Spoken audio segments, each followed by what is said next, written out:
Hi everybody, John Cena here. Welcome to this next instalment of FunkQuest Nobility, where we have established an elite funksters to get their mates round and see if we can get some funk out of them. So, if you've not listened to us before, I'll go across the rules in a second. But first of all, Anne, tell us who you are away from and who you've brought with you. I'm Anne Smith from Barrie, Ontario, Canada. I'm a professional actress and amateur metal detectorist, and I have brought with me my talent agent, Teri Ritter, who is very dear to my heart and very dear to my career. Tell us who you are away from and what you do, Terry. I'm from Wasaga Beach, Ontario, and I am a talent agent, and I represent some pretty amazing talents. Good. Right, well, the rules are very simple. You get to pick an icon which you are looking at my screen. If you're listening to this on Spreaker, iHeartRadio, or any of those other things like iTunes, or whatever it's called, you have to take my word for it. The icon will reveal a question which you get 1 minute to answer. When the time's up, the time's up. The only rule is no swearing, no politics, no religion, because they tend to make people fall out. And with that said, I'm going to ask Anne to go first so we can so Terry can get an idea of what and how it operates. You're not going to throw her in the deep end. All right. Could I? Should we do that? No. I'll be kind. Besides, I want that Highland cow. When was the last time you boycotted or protested about something? Oh, this is really difficult without bringing in politics. Well, if it's life experience, you can. Yeah. Okay. There is a certain clothing line, which is run by someone whose name is the same as someone who is very much in the news these days. Right. Yeah. I will not go further into that because, I like to keep friends, whatever their political stripe. Anyway, I no longer purchase, if I ever purchased that clothing line before, which I'm not sure, I certainly won't purchase it now.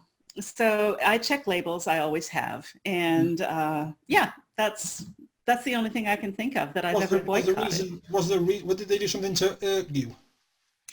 No, it's just more the behavior of the sort of patriarch of the family that I object to. We've had that a bit over here where these kind of high-end clothing labels have been found out to be employing illegal migrants in £5 an hour sweatshops. Yeah. We never knew about that. What a surprise. We never knew. Oh, really? Due diligence and all that. Yeah. I don't know. Right, so you got the idea, Terry. Time's up, and we now go to your question. Question 1. You got a leather jacket, a bike, or a fish? I think I will take the fish. What's the most overrated piece of technology?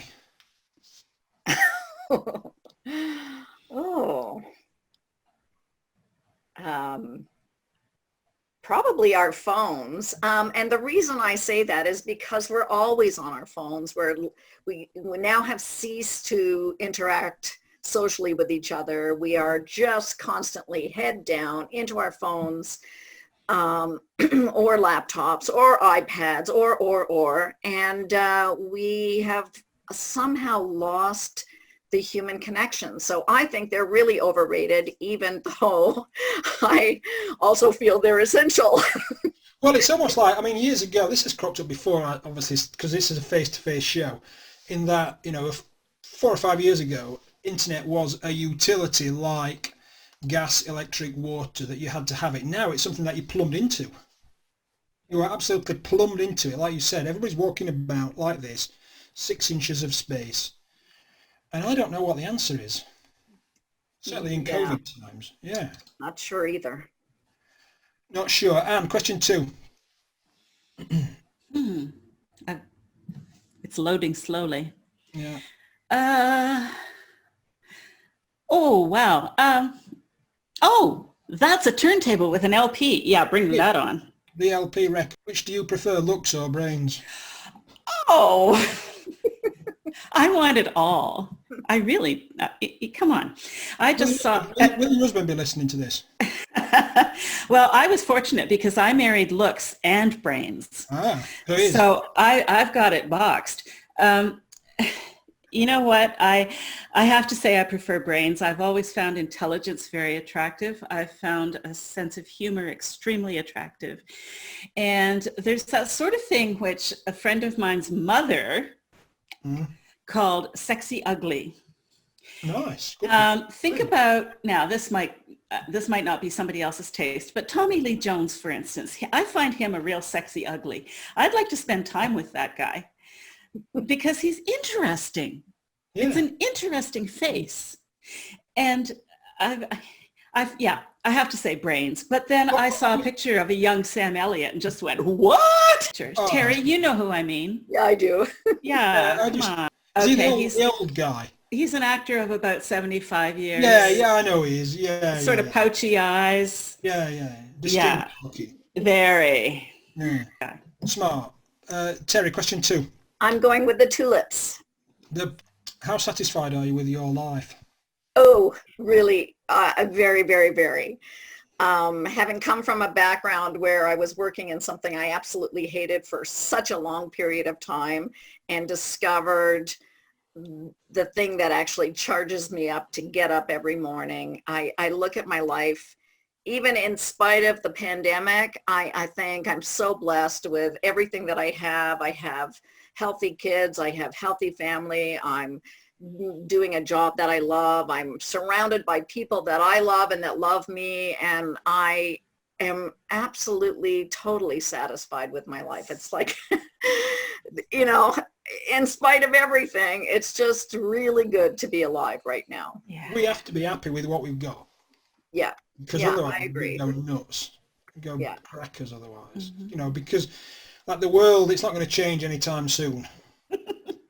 Really. No, I think this is a great time to be alive, to be honest. It's scary as all heck, but I'm really grateful for everything that I have.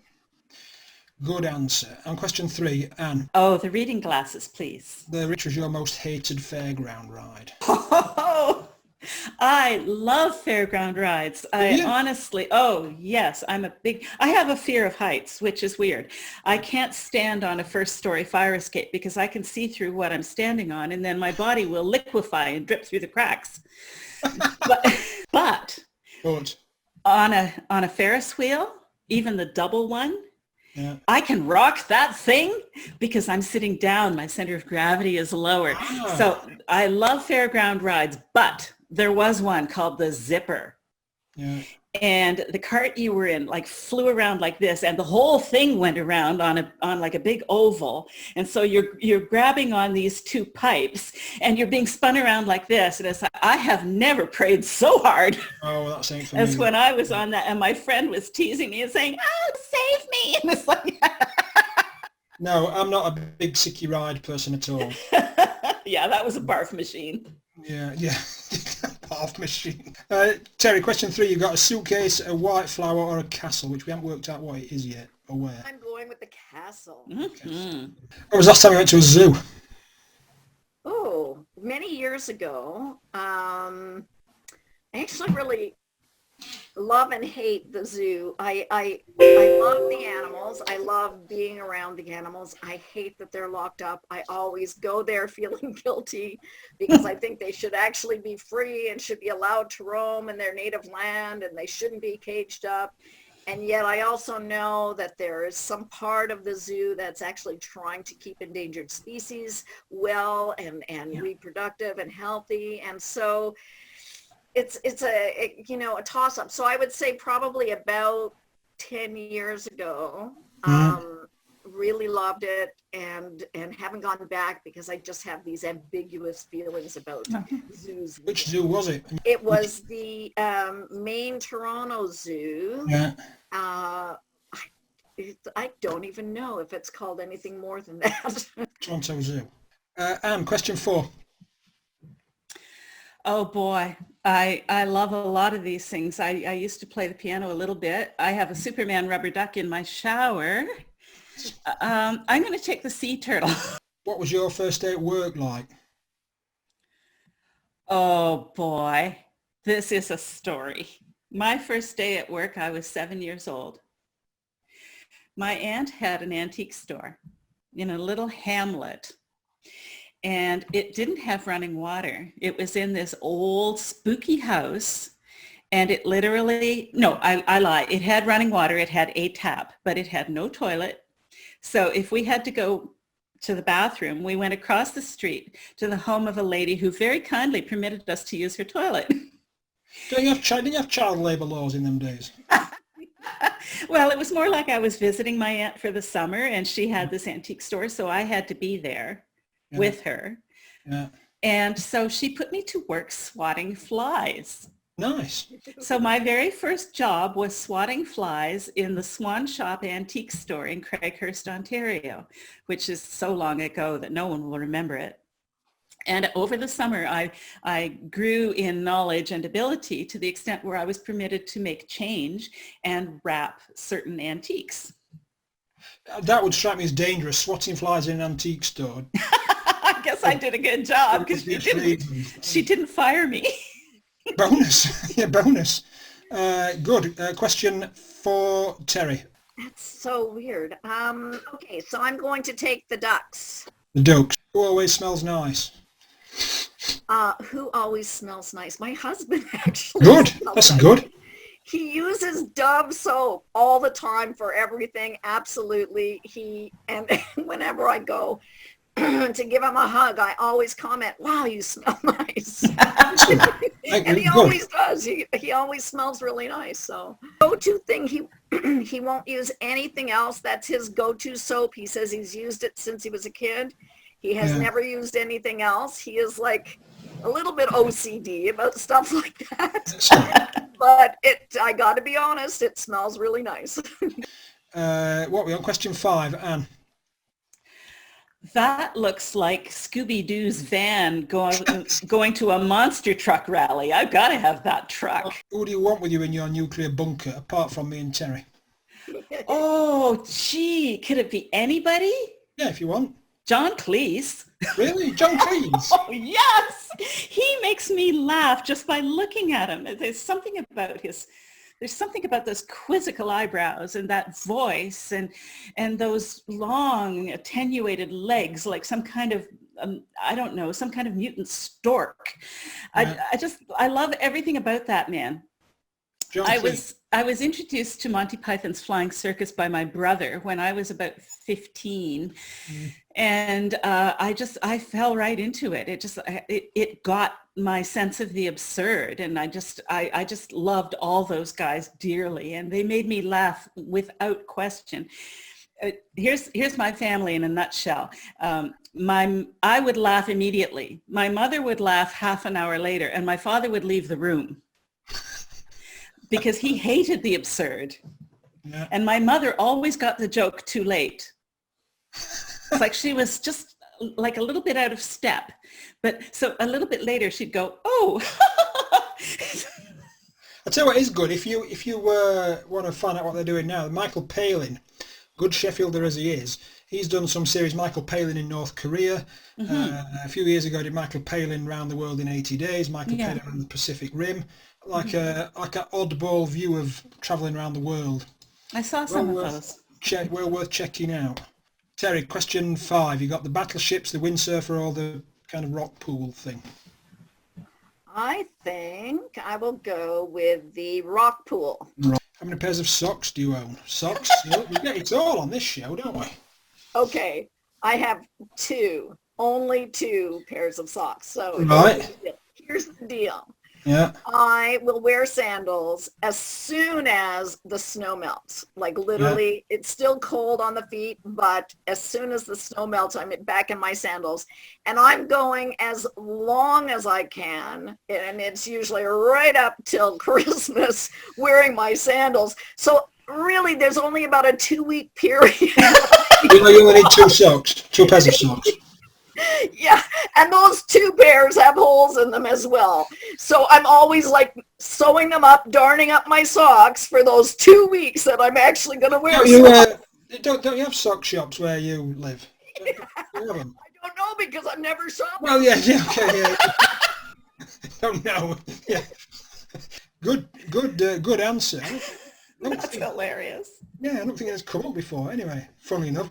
Anyway, so one of these ladies is going to win this one-off challenge, and who gave you the funkiest answer, the funkiest thought, idea, inspiration, whatever that is, that you're going to go look into something, and it's just for fun, but we do need to allocate a winner. If you want to vote for Anne, leave a comment that says Anne. If you want to vote for Terry, leave a comment that says Terry. You must be on FunkyThinkers.com, not on YouTube or Spreaker or any of those other things. Must be on FunkyThinkers.com, and we'll tally the votes up and do a results show about a week from now. Anne, how can we contact you and find out more about you? You can find out all about me at antie.ca, ANTIE.ca. That will lead you to my YouTube channel. It'll lead you to my Facebook feed. It will lead you to Terry's website in case you want to book me for something. Yes, yeah, how can we do that? Through Terry? Go right to Terry. Okay, which is good because that says, hey, Terry, how can we contact you and find out more about you? I've got a website, www.rittertalentagency.com. I'm on Instagram and Facebook as terry.ritter, R-I-T-T-E-R, and that's about it. Other than that, I usually don't want to be found. Good. Good. Ladies, thank you so much, and you have joined the FunkQuest Nobility. Thank you so much, and we'll speak soon. Thanks, Jonathan. Hi, thanks so much for making it to the end of this episode. Did you know that you can play FunkQuest yourself? We call it FQY. You can get going now with a 10% discount coupon that's displayed above my shoulder. Thanks so much and take care.